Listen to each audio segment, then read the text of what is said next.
if I had a gun and you was coming after me, or we had a beef of whatever, and you were coming after me, and I had a gun, are you going to wait till I pull it out and point it at you and shoot you? No. No. Because I see it.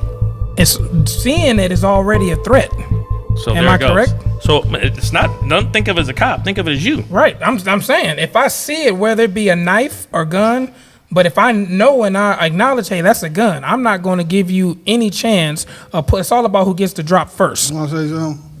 To a point, yes. To a point. You're not a trained professional. It's not your job. Who, me? Yeah. But you just a street nigga that. But then see, that's just a mindset. But see, here's where there you go. See, that's where the dialogue comes in. Here's where it get wobbly. We street niggas. So if you walk up to me, not even going for it, but I see you have a gun, my mode is already changed. I'm in defense mode. So if I have one already, I'm gonna try to get the jump on you.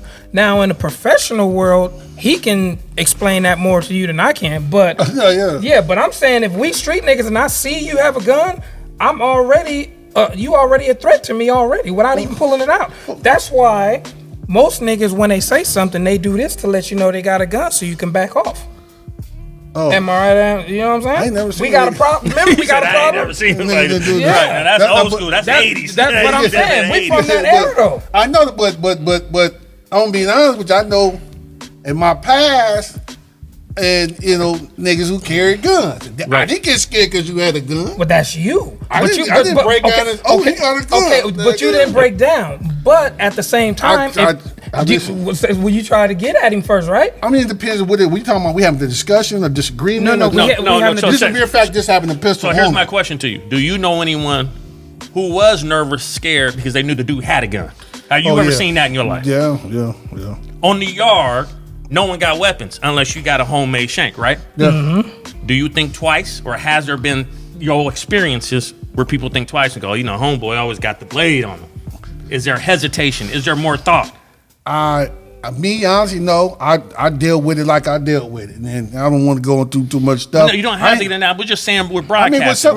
With some people, it does create a fear factor. All right, so check this out. So let's chop this up. Hold on. I said as professional. If you're a professional and you get scared, you shouldn't be in that profession. It's not about being scared. It's being cautious. Because think about it. I mean, his life is in danger now. They're trained. Am I right? Correct. See, that's where it all comes down. That's where some of the dialogue and breakdown and understanding comes from. Because, like you said, you train. And what? But listen, I am trained. And I'm trained to know when something don't seem right, don't look right, and something could potentially hurt me. So you automatically shoot to kill. No, see that, and there's another thing. So you can't say, listen, no one in law enforcement shoots to kill. No, listen, I'm gonna say that. Neutralize? No one in law enforcement shoots to kill. Mm-hmm. Anybody got a problem with that? I will go on any show, talk to anybody on the street, and we'll have a full conversation about it. Now, law enforcement is trained to shoot to stop the threat. Say that again. Law enforcement is trained to use lethal force to stop a threat. Okay. Now, that threat has to be an equal threat that could either take a life or a defense of self or defense of others. You got a gun trying to rob him, do something, you got a gun. I got a right to meet that force as a cop and bring out a gun against you. I have that right under the law. Yeah, under the law. So, but here's the thing.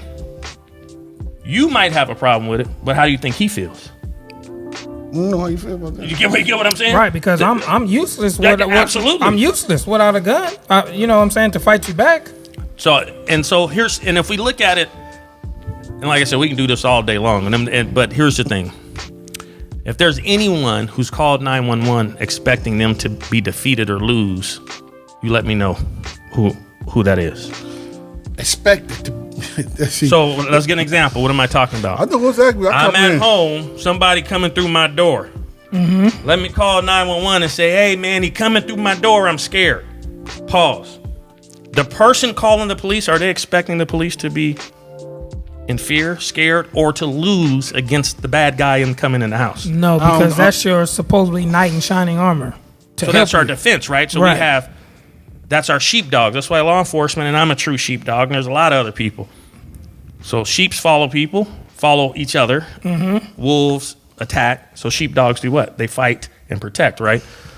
So when we understand our roles and titles, and that's where the conversation has, and I think that's what I'm hoping I can start doing or am doing. And if I'm wrong, I'm okay to be corrected. I'm okay to talk to anybody. Are you talking about the Brianna case now? No, not talking about Brianna, but I'm just talking about in general law enforcement. What do we do?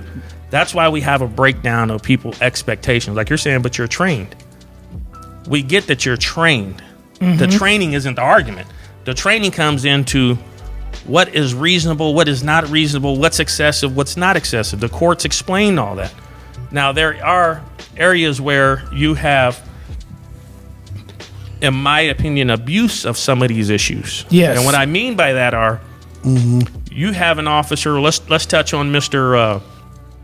Let's touch on Mr. Floyd for a quick second. And I'm just using that because it's new. Everybody knows about it. Everybody's seen the officer choke the man, lay on him with his leg, and he had his hands in his pocket, right? Everyone's seen that. He didn't hide it. He didn't flinch. It was like, you got me, record me. Now, as a police officer and a police manager, I look at that completely different. I also look at it differently as a black man from an inner city, as a citizen.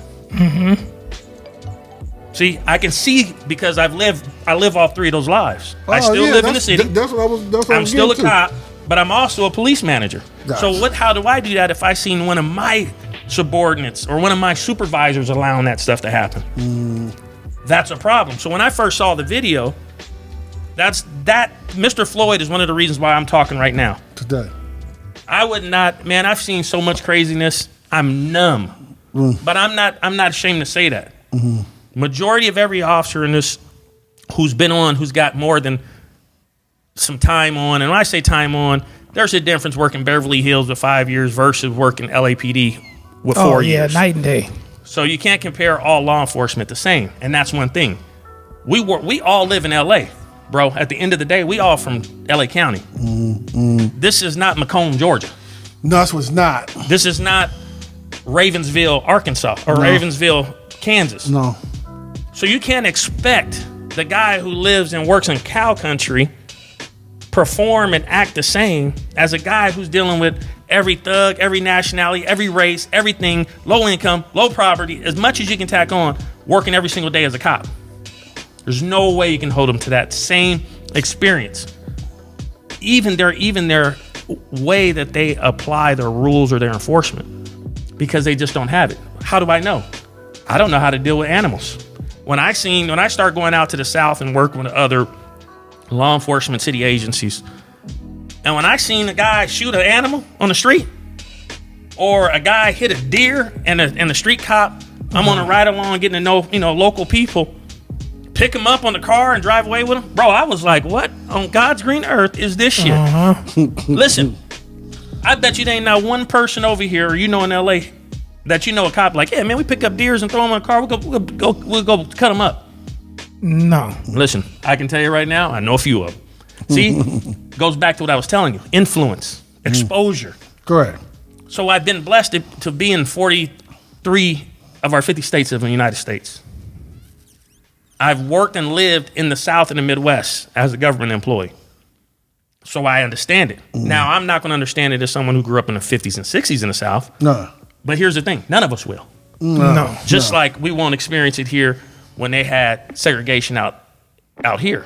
Because we just not going to tolerate that now. You ain't going to be like, hey, you can't come to the school. That ain't going to happen. You bust it in your chin. This motherfucker will tear this son bitch up. So and this what's interesting when you look at things that like, damn! Like race out here, you in Jack in the Box and a white person call you a nigger. And you just fired on. Bam, I'm going to punch you. That can happen. You call the police out here, most likely you're probably not going to jail. They're probably like, hey, you know what? You probably shouldn't say that. Let's break it up. More than likely. Now, keep in mind, there's all these deviations and we're broadcasting here. In the South, it's kind of expected. expected to go to jail to get fired up. Probably expected to go to jail, and probably expected that you should just accept that. Take that L. Now, I know there's people here who are going to disagree this and that. I'm saying majority. We're broadcasting it, but majority of the time, you call them and say, well, he called me nigger, and I punch him. Niggas say, well, you can't, words don't hurt. Fists do. So that's assault. And I have a real life example of that. Oh, man. I have a real life example of that. So there isn't, and that's why this dialogue is necessary. We're a different breed out here. Well, you got to understand, that's why We're a different breed of blacks But why are we a different breed of blacks? You know what? Honestly, we spoiled out here. We push a different kind of line out here. I looked at different, like the brothers from DC, the brothers from Ohio, the brothers from Detroit, the brothers from Atlanta. I see the difference in them. We're different, man. We're different here in Los Angeles County or Southern California than the brothers in Northern California. Mm-hmm. You know what I mean? That we're different. We're like a whole nother world over here. Correct. So you can and then you travel, so you can see the difference. Like when we go somewhere to a different state or different city in a different state, people look at us like, you ain't from around here. But hey, listen, you can drive on the freeway, and the state trooper gonna be like, I'm pulling them. You know how many times I've been pulled over because my car got California tags on there? Right. I'm in law enforcement, military, everything. It don't make a difference. I had a guy pull me over and said it looked like your seatbelt wasn't on. Yeah, so like I said, we bred different out here. But so that goes back to what I think it all comes down. You're saying we're different because we're bred differently. Yeah, we don't tolerate a lot of shit out here, though. But I think that goes back to history. We didn't have slavery in Los Angeles. No. Right? No. So when you think of slavery, like we don't have slave plantations in LA. Like we can't go down the street and go, man, you've been on the plantation row. But if I tell you one we can do, we can do that in Georgia. Oh yeah, we can do it in North Carolina. So here's the thing. How old is your grandparent, or was when he passed away? If so, they was all of them was in their 70s. All right, so let's think about Even this. my dad was in the actually my dad was in the Mobile, the March in Mobile, Alabama. Mobile, Alabama. So what do I think about? When slavery is abolished, is 1864, if I'm not mistaken? Been drinking a little bit, but I think it's 1864, right? So let's just say 18. Let's just say. So let's just check this out. So your great-great-grandparents are an offset of that. My grandmother right now that lives in Carson, California, is in her 90s. Now I want you to think. Let's subtract 90 years from today. Now add that she knew her grandparents. Ooh. I'm glad you brought that up because my great auntie is in the 90s. So I want you to think about this. If we have that now, don't you have that in Georgia, Mississippi, etc.? Oh, yeah. When I ran into an older white lady, probably around 90, 80 something, and she was explaining that there was a nigger who was at next door trying to get in. She's talking to one of the local guys that I'm just working with. I've moved around, so normally when I move around in my job, sometimes I hook up with the local people just so I can know the local area, what's going on, do things like that, right? So here's the thing. If she still feels like that or believes mens rea, mindset, right? And she grew up with her grandparents, how far are we from rectifying the slave mindset and how we look at people? Yeah, we got problems. So here, listen. LA's different because we didn't have to deal with that. Correct.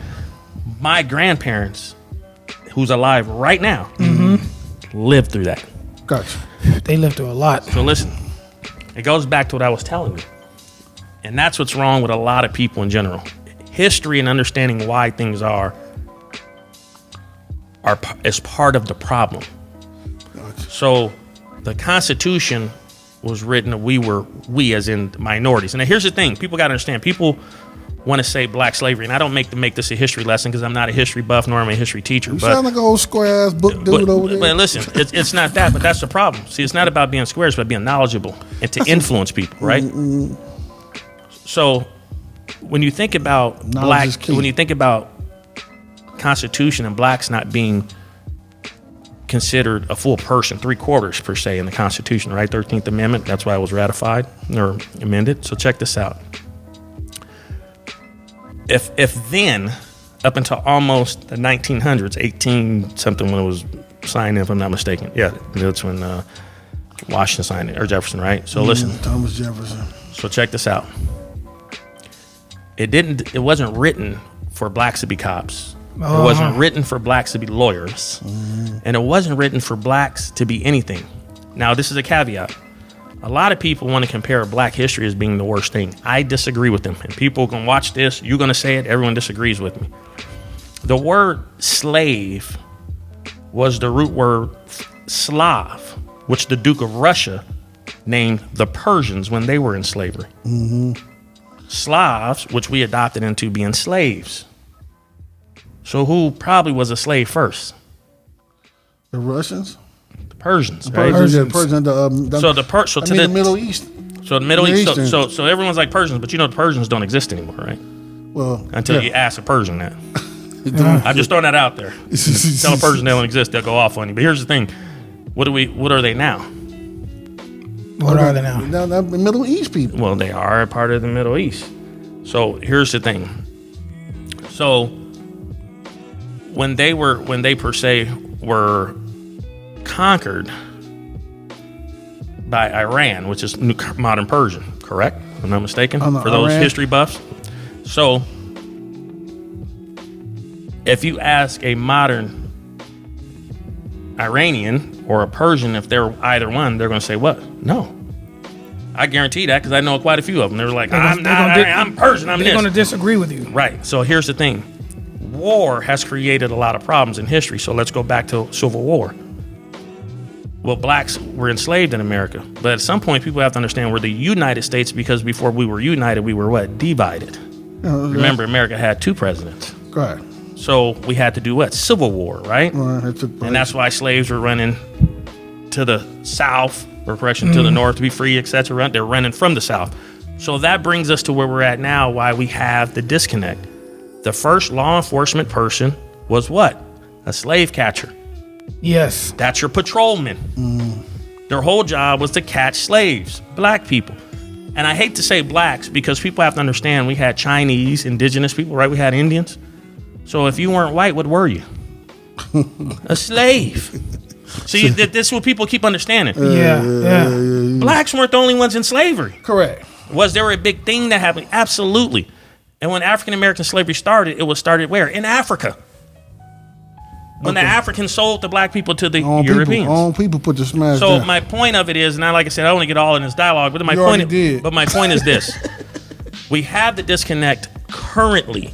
And Today. why we see the offspring of it, consequences. No one smoking a cigarette today, for the most part, will die today. No. They're going to start deteriorating over time and ultimately die 10, 30, 40 years later. We are the offspring. We are that later from slavery that we see now. Right. That's why the laws are bad. That's why we're not understanding why there's such an injustice. You keep treating the blacks bad. Well, why don't we pay attention to something? Well, you weren't working for them. So no, but not, and that's the problem. I don't work for them. I don't work for the white man. I don't represent that. No, don't say you work for the white man. But listen, I work in a justice system. Do I agree with it? No. Does it need reform? Yeah. Okay. But you know what else needs reform? People in the neighborhood. The mindset. Reform their mind.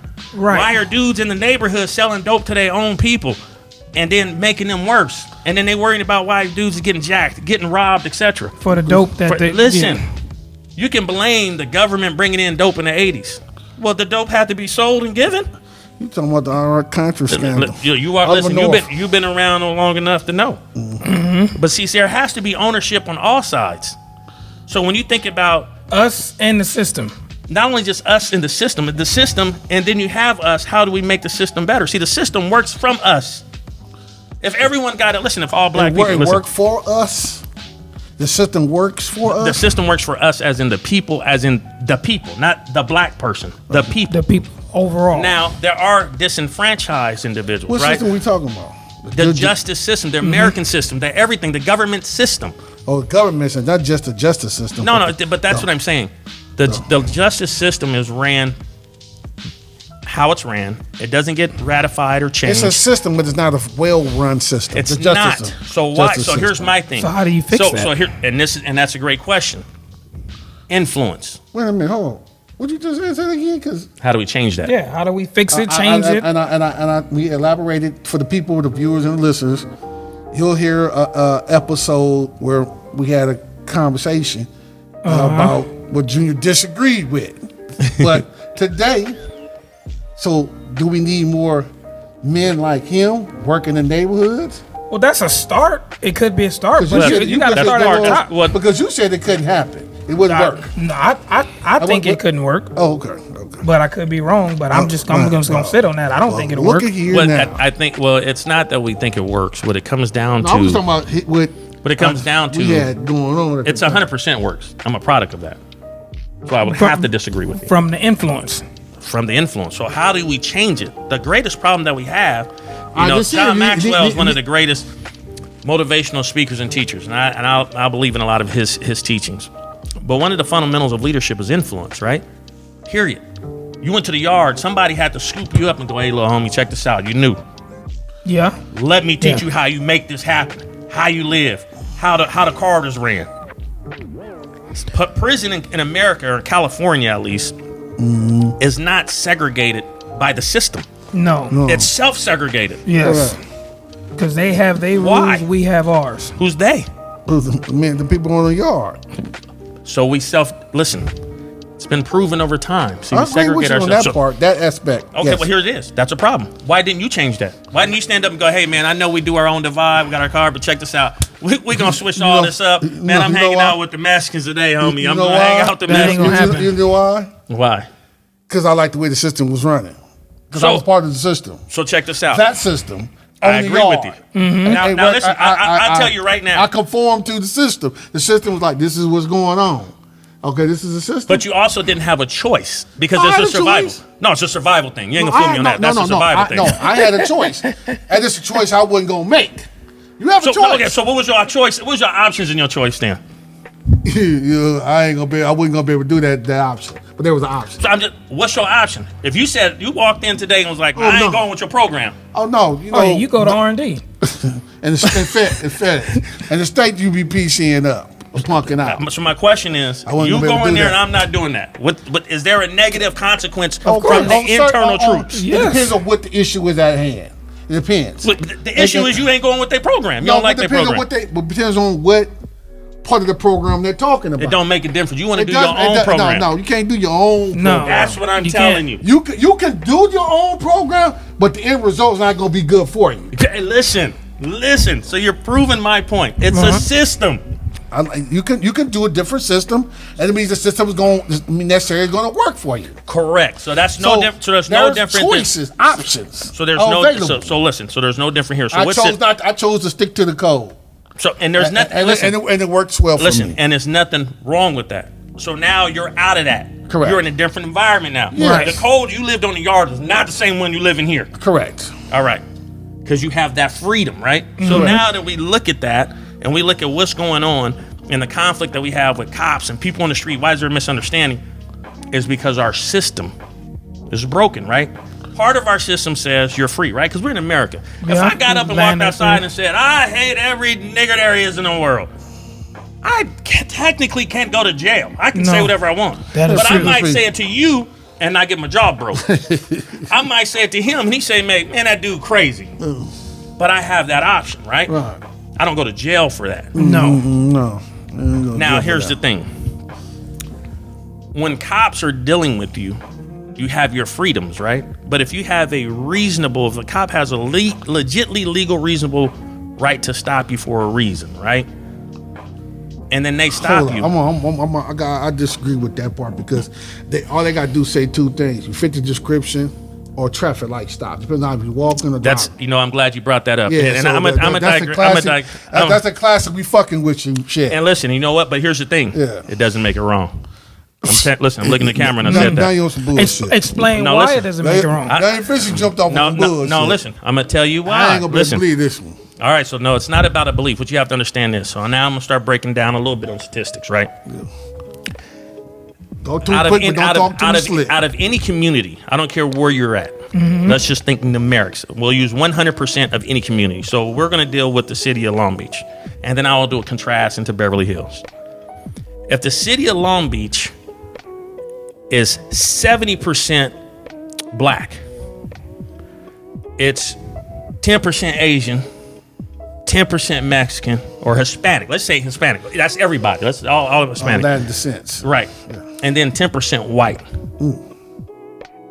Now, we know from growing up in the city, where are most of the whites in Long Beach living? Are they in our neighborhood?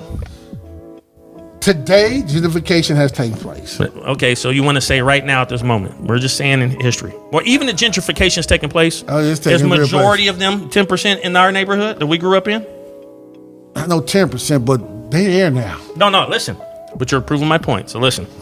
So they're there now. Would you say it's always been like that, or is that really now, like, legitimately in the last couple of years? The last several years. Okay. So growing up the way we did, and I'm just referring to where we're from. Yeah. Were there whites in our neighborhood like that? No. Think of 20th Linden, 20th Martin Luther King. No. We saying white dude in there. What are they doing? They the police or they selling dope or buying dope? Yeah. That's all. Listen. Yeah, how do I know that? Because I've been a cop in the street and stopped white people. Why? I did racial profiling. I call it criminal profiling. Why?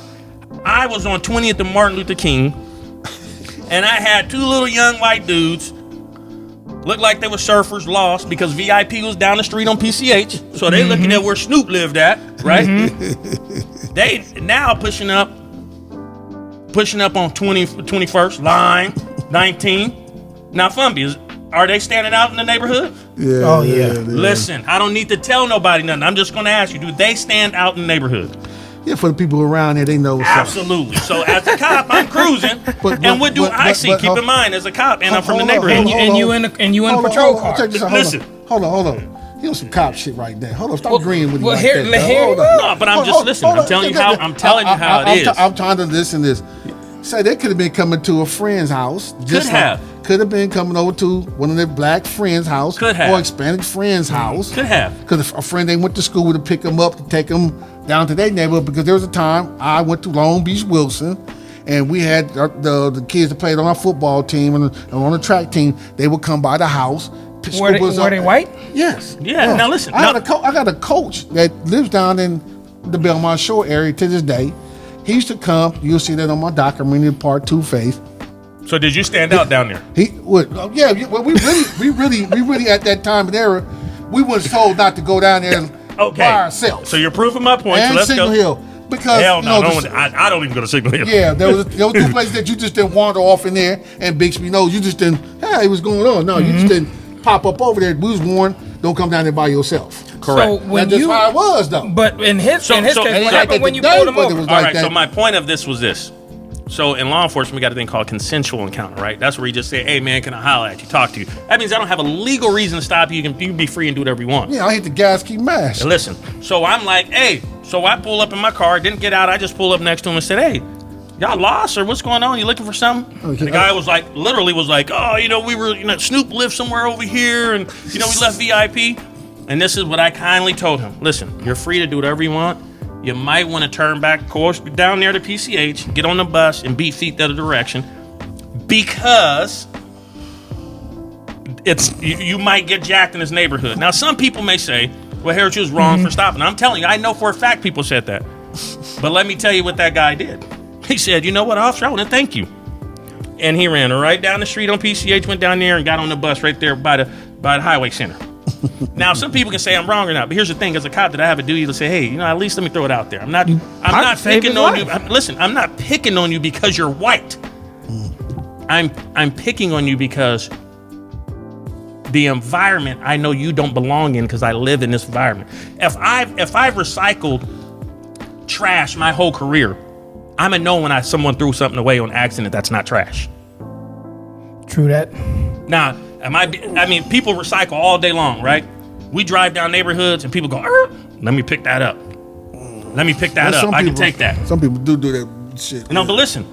Now, does that mean they're less of a person or less of anything? Are they picking up trash? Or are they saying, "I see the value in that"? or I see something out of that's a little different. Mm-hmm. He looked at that guy threw it away. He looks at trash. I'm looking at it like, hey, bro, you just threw a masterpiece out and you don't even know it. So let me take advantage of it and get him out. And as a cop, that's what we have to do. Now, is that being abused? 100%. I've been stopped where I'm like, I've told, and you know, we've had to listen. I've been stopped and told people where I'm like, listen, you're full of shit. And tell them straight to their face. And I have this stuff recorded. Don't lie to me. That's where the fine line comes in. There's a difference when you like, FOMBY, you've been from the hood. You see a blood in the city of Long Beach, somebody about to talk to him. Oh, of course. Listen, are we racially profiling him? No, you just saving his life. But listen, at some point you have to call a spade, and go, look, I don't know how I know you're a spade or whatever made me figure out you're a spade, but bro, these are diamonds. But it's funny you say that because earlier before we started this, we had that conversation. We was like growing up in a neighborhood, whether it's his neighborhood or my neighborhood, we frequent the same gas station, same liquor stores.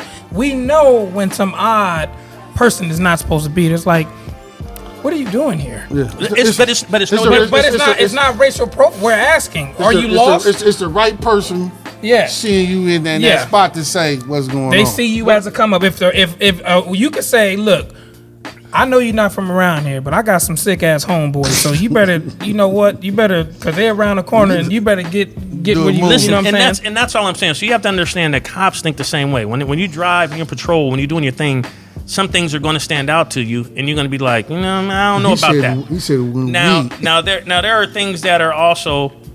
They are abusive. Listen, and that goes back to what I was telling you about my percentages, the 70, 10, 10, 10, right? I'm going to go back to this because I know we wrapping this up. But check this out. Right. Let's check this out. If I'm a white cop assigned to Long Beach working in the 70% black neighborhood, what statistically is a chance that every time I stop someone, they're probably black? It's a high percentage of that. Listen, 1 out of 7. Yeah. Correction, 7 out of 1, really. Okay, but everyone you 7 out of whatever. Okay, so everyone that you stop, what do you stop them 7 out for? of 10, What do you stop? maybe. Because you just say, "Oh, let me see what." Okay, so that's a great. You shooting the dice to see what they got or don't got. So that's a great question. So what now, are you stopping them for? So that's where we're at today, where we're starting to see, these phones, everybody kicking in. Oh, he's stopping him. Look, he getting pulled over, and the guy might legitly being pulled over for some shenanigan. He might be legitly whatever. He or she is not. But here's the thing: we don't know because we're not the cops. But ultimately, that's where the system. But that's where the system and the community has to start voicing their powers. And I'm not going to get on this soapbox, but like Black Lives Matter, everyone get mad at this. Let me check this out. I disagree with a lot of their approach.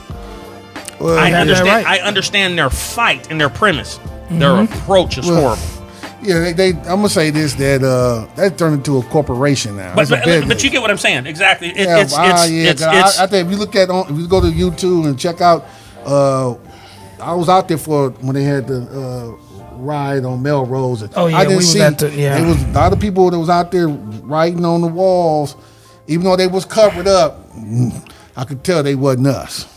So So that goes back to what I was saying, and I know we're gonna wrap this up, but my point is this: it's hard to say any cop anywhere is racist prima facie on the surface, right? Especially when they're in a dominated area. So if I went to Beverly Hills as a black cop, what is the chance that majority of the people I contact are going to be white? There's a big chance. So that means if And I it's a slim chance that the person you pull over is going to be other than white. So not only that, check this out. So if I get in a fight, a shooting, anything, what's the likelihood that more than likely it's going to be a white person? So that's where sometimes no, listen. But my point is this, bro. My point is the statistics makes a big number, and we can't always say it's because the guy is black. I disagree with that. Are there racist cops? Absolutely. Yeah. Are there racist plumbers? Anybody ever been raped by a plumber? Well, we're gonna charge you $8,000 to fix that. And like the homie says, $1,500. So the difference is because of what we're going through, which brings us back to this Breonna Taylor thing. The culture there is bad. The cops need to be held accountable because you can't accidentally walk in someone's house and shoot them. Don't work that way. And you can't. And there's a lot of measures that need to go on. Those checking forces need to go there. My man Floyd, We do not teach in law enforcement to hold people like that. We don't teach in law enforcement put your hands in your pockets. But when I saw that, I already knew that guy's a problem. There's no reason why that guy should have had the amount of lethal encounters he's had. That's a culture issue. So not only is he a problem, but that police department's a problem. And that's why they're fighting to disband him. We all over here like, yeah, disband, defund. What y'all not understanding, because we don't live there, is they've been dealing with that fool for a long time. And they tired of him, his homeboys, and everybody else that did that. No different than when we had Rafael Perez and the shit that was going on in L.A. And that's what a big conflict. But again, I know we're wrapping up, but any day of the week, you know where I'm at. Yeah, because we're going to be on here all day talking about these different situations. But I want y'all to know this is On the Line with Digital Soapbox. I'm JJ FOMBY. I'm Junior, and our guest is... I'm Alex Harris. You can Instagram me, Alex Harris, LBC. And I'm Ricky Harris' baby brother. We're here to make a voice, a stance, and I appreciate the opportunity. And anybody want to talk to me, bring me back. Y'all hit a FOMBY. Let's argue. Let's talk it.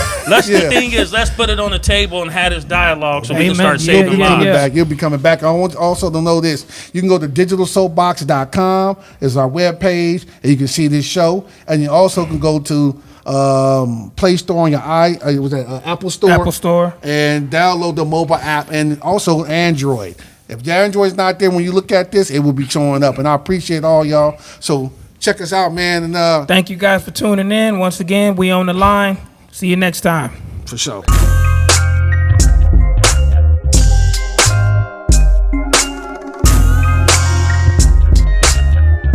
And some music.